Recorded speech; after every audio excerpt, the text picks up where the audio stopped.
So today's economics session is about how we might handle a business as usual case. So before we get started, I'd like to acknowledge the traditional owners of the land on which we meet and the land about which we're going to talk about, and pay my respects to elders past, present and emerging. So business as usual, I'll give you a quick recap first for some context.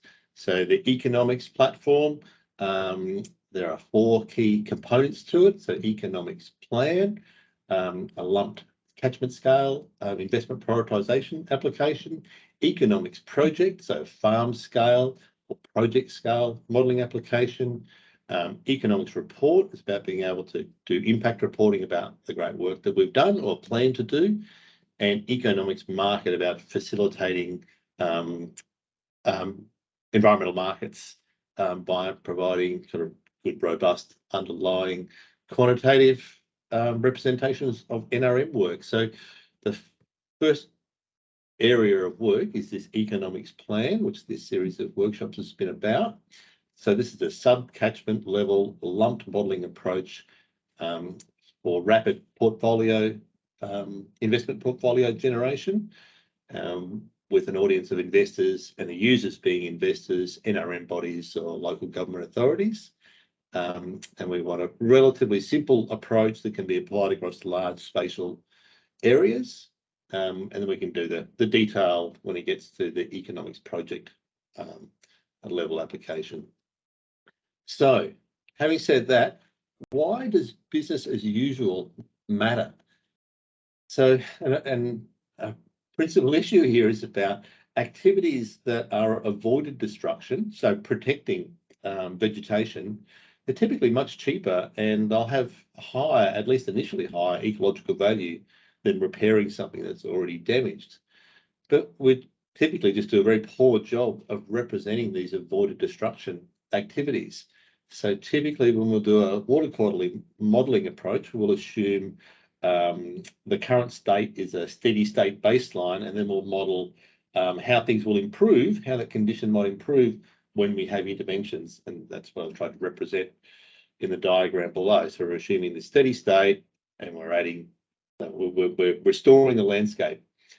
So therefore you can't have an action that is avoided destruction because effectively we have an assumed steady state. So effectively what we want to be able to do is represent the more realistic world where we've got a declining baseline. So the business as usual approach, there are still big yellow machines clearing trees. So we want to be able to represent that declining condition. And then when we're doing work, it effectively brings us up to the current status quo and hopefully improves upon that. So the approach that we want to take in economics plan is exactly in the same way that we do actions that improve conditions. We have a library of business as usual actions, so things that have resulted in a decline in condition or increase in pollution load. So this library of actions, it means that we can grow that library out and adding different business as usual actions. It also allows us to be able to run with and without business as usual operating. So you can see the relative decline in business as usual. So for now, we want to only consider vegetation retention in terms of representing that as a business as usual action. But we could add other things like increase the number of feedlots or increased urbanisation intensity, that sort of things. So we think about this vegetation retention. So fundamentally, it's about hill slope erosion processes. And those hill slope erosion processes relate to sediment loss from grazing lands, and then sediment delivered to streams, or phosphorus or particulate N as well delivered to streams. So they're all kind of driven by the hill slope erosion process. And the overall available vegetation area influences then the collective biodiversity score. So having a look at the available data to represent this, and this is from a Queensland perspective and focused on our Southern Queensland landscapes pilot area, but effectively we have this data coverage across all of Queensland. So we effectively have a business as usual vegetation loss rate annual, so based on the Sentinel-2 as vegetation layers get generated each year for Queensland. So we know the annual loss rate.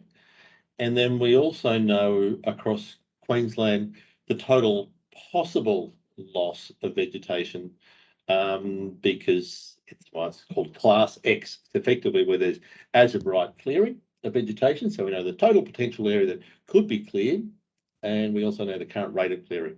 So we know the kind of the base area and the rate of change. So the next trick then is to work out what the change in load will be through that clearing.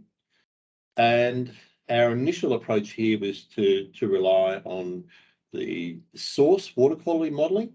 So effectively say that we're changing the functional unit or land use from, say, grazing forested to grazing open, and we just take the difference in yield, yield of load of sediment, for example, between grazing forested and grazing open. The problem here is that grazing forested and grazing open effectively have very similar erosion rates within source, even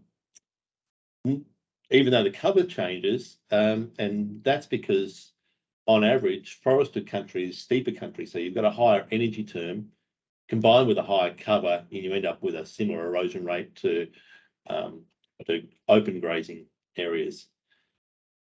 So the alternative that we've landed on here is to use the Thorburn and Wilkinson approach, which is a collation of reviewed literature about changes in erosion rates under different levels of cover class.